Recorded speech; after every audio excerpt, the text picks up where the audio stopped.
मैं मुसाफिर हूँ, मुझे चलने का हुनर मालूम है, मंजिल का पता मुझे बताना नहीं।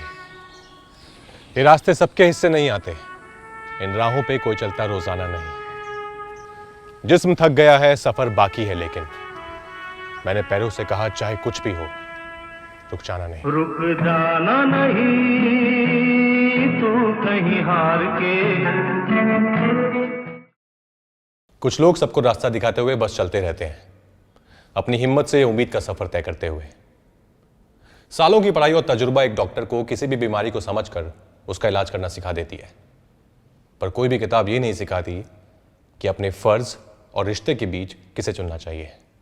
और ऐसे ही एक मुश्किल फैसले का सामना करते हुए अपना फर्ज निभाया डॉक्टर मृणाल कमल ने। कहते हैं कि हर आम इंसान में कोई खास बात जरूर होती है, और वो अक्सर तभी सामने आती है जब लगता है कि अब कोई उम्मीद बाकी नहीं है।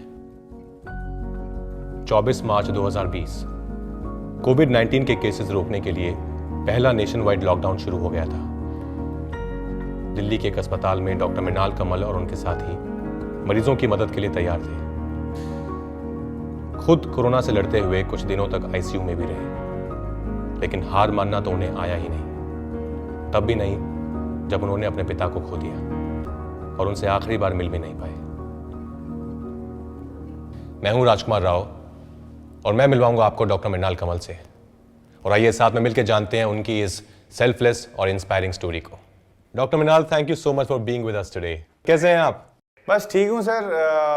There is corona, we are alive and talking, that is important in our life. मैं एक्चुअली आपको थोड़ा पीछे लेके जाना चाहता हूँ। मैं आपकी जो डॉक्टर बनने की जर्नी है, मैं उसके बारे में बात करना चाहता हूँ। वो जो आपका सफर था वो कैसा रहा सर, उसके बारे में बताइए। The story start in 2004 when I gave my entrance for All India PMT. My father didn't get a ticket in a train to travel to Lucknow, where my center was for examination.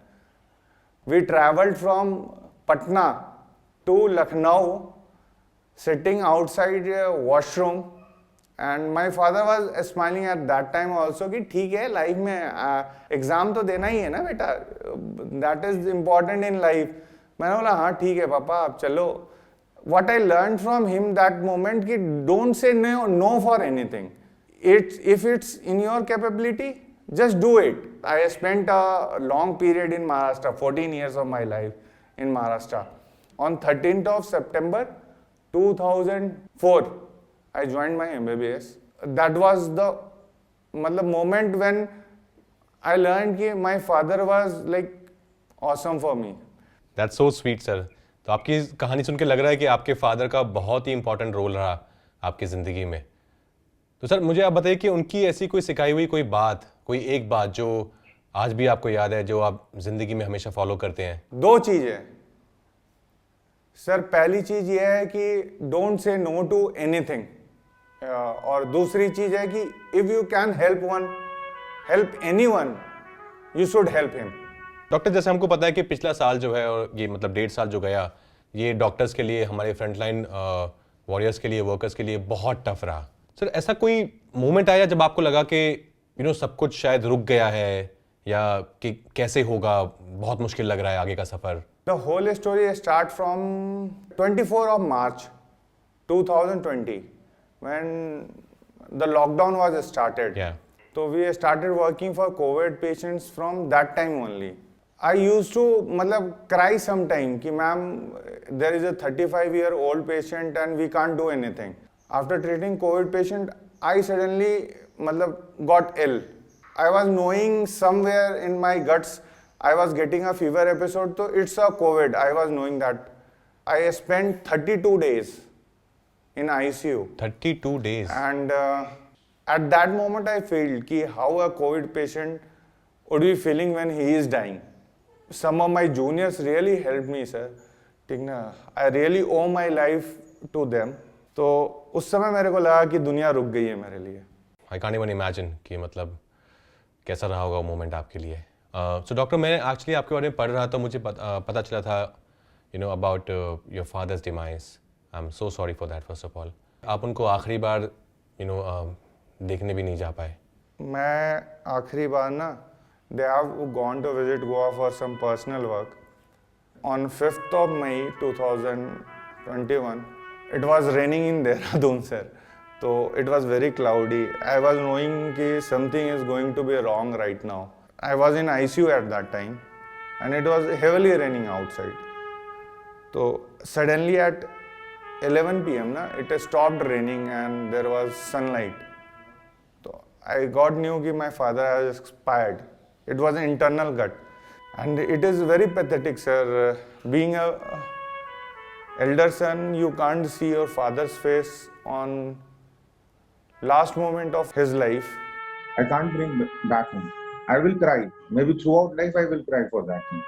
But the duty is duty. He's told us, both brothers, whatever we want to do in life, just do with 100%.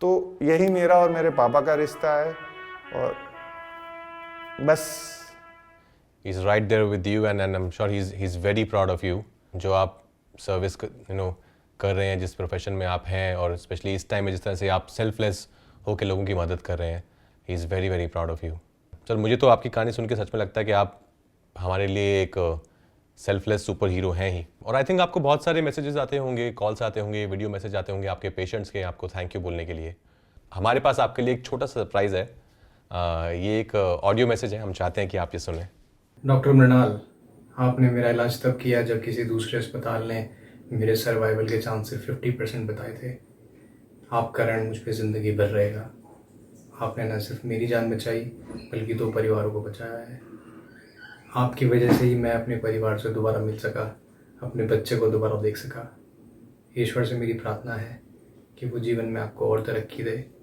और शक्ति दे ताकि मेरे जैसे ज़रूरतमंद लोगों की आप और सेवा कर सकें थैंक यू सर ये आपके एक पेशेंट हैं जिन्होंने उम्मीद खो दी थी पर आपने उनको बचाया और वापस उनके परिवार से उनको मिलाया तो जब ऐसे ही पेशेंट्स आपको थैंक यू मैसेज भेजते हैं सर वो फीलिंग कैसी होती है sir It's like you make good movies and if I come laughing and you feel my smiling face कि अच्छा मैंने बहुत अच्छी मूवी बनाई थी लोग हंसते हुए आ रहे हैं ठीक ना I made him happy for 3 होurs Rajkumar Rao has done awesome job वो उससे ज़्यादा बेहतर फीलिंग है ठीक ना सर कभी कभी ना मेरे को फील होता है कि I lost my father at that moment and you saved 20 patients who were seriously critical ill and admitted here.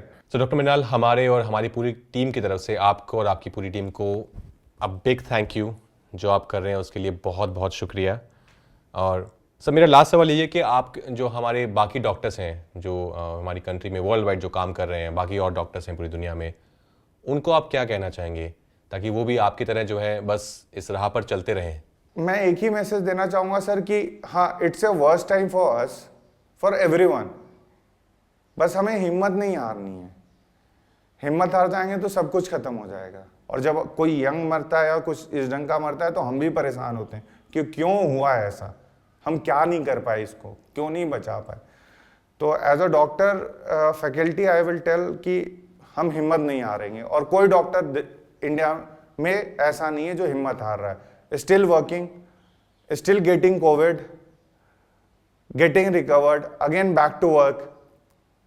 It's like having a bullet in your heart, again operated, and again you are in a war zone. So it's a war, and we will fight. Thank you, doctor. We are so proud of you and the whole doctor fraternity and nurses and medical workers out there. Thank you so much, sir, again for being with us today. और बहुत inspirational है आपकी कहानी I am sure हम सबको बहुत inspire करेगी और आपने जो हमें बताया है कि कुछ भी हो जाए हार नहीं माननी है और रुकना नहीं है ये सीख ज़िंदगी भर के लिए मेरे साथ तो रहेगी एंड आई एम श्योर बाकी लोगों के साथ भी रहेगी thank you for giving us your time today sir such an honour to talk thank you sir thank you very much sir thank you very much ऐसी कोशिश सिर्फ डॉक्टर मृणाल ही नहीं वो सभी कर रहे हैं जिन्हें सेल्फलेस सुपर हीरोज कहा जाए तो गलत नहीं होगा सुनते हैं डॉक्टर हरमनदीप सिंह बोपराय और डॉक्टर ज्योति नागपाल को जिनकी कहानी सुनकर आपको खुशी होगी और फख्र भी I came back to India last month in April in order to do my part in tackling this terrible wave of the pandemic. I made the decision to come back and work here because this is where the need is. We need all hands on deck. India is my home. I grew up here. I care about it. Plus, we learned so many lessons over the last year of fighting this pandemic worldwide. When we were in the ICUs in New York last year during the first wave of the pandemic in the US, all those lessons are important to bring back and share in order to help out wherever we can. और अब सुनते हैं doctor ज्योति को, जो अपनी duty के लिए अपनी प्रेगनेंसी को हिम्मत बनाकर बिना रुके बिना डरे पेशेंट्स के प्रति अपनी जिम्मेदारी निभाती रही। प्रेगनेंसी में काम करना बहुत ज़्यादा टफ था बिकॉज मुझे बहुत ज़्यादा वीकनेस होती थी और हमें 100% अलर्ट रहना पड़ता था क्योंकि एक भी मेडिकल नेग्लिजेंस से पेशेंट की लाइफ जा सकती थी। काम करते करते मेरी प्रेगनेंसी कॉम्प्लिकेट भी हो गई थी। मेरी towards my nation certain responsibilities बनती है, तो इसलिए मैंने प्रेगनेंसी में भी काम कंटिन्यू किया। नॉट ओनली पेशेंट का ट्रीटमेंट ड्यूरिंग प्रेगनेंसी, मेरे खुद के मॉम डैड बहुत ज़्यादा सिक हो गए थे, उनको ट्रीट करते करते मैं खुद भी एडमिट हो गई थी। Lot of strength was required और एक हमेशा के लिए एक मेमोरेबल जर्नी। मैंने शुरुआत में कहा था कि कुछ लोग सबको रास्ता दिखाते हुए बस चलते रहते हैं, अपनी हिम्मत से उम्मीद का सफर तय करते हुए।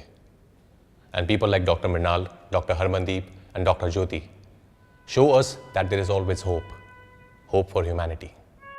हमारे आसपास ऐसे बहुत सारे सेल्फलेस हीरोज हैं जो इस मुश्किल समय में बेजोड़ कोशिश कर रहे हैं दूसरों को मदद पहुंचाने के लिए। रुक जाना नहीं एक कोशिश है जिससे इंसानियत की ऐसी कहानियां हम सब के सामने आ सकें और हमें यकीन दिला सकें कि जब कर रहे हो सही तो रुक जाना नहीं। स्टोरीज ऑफ होप सुनिए Spotify पर।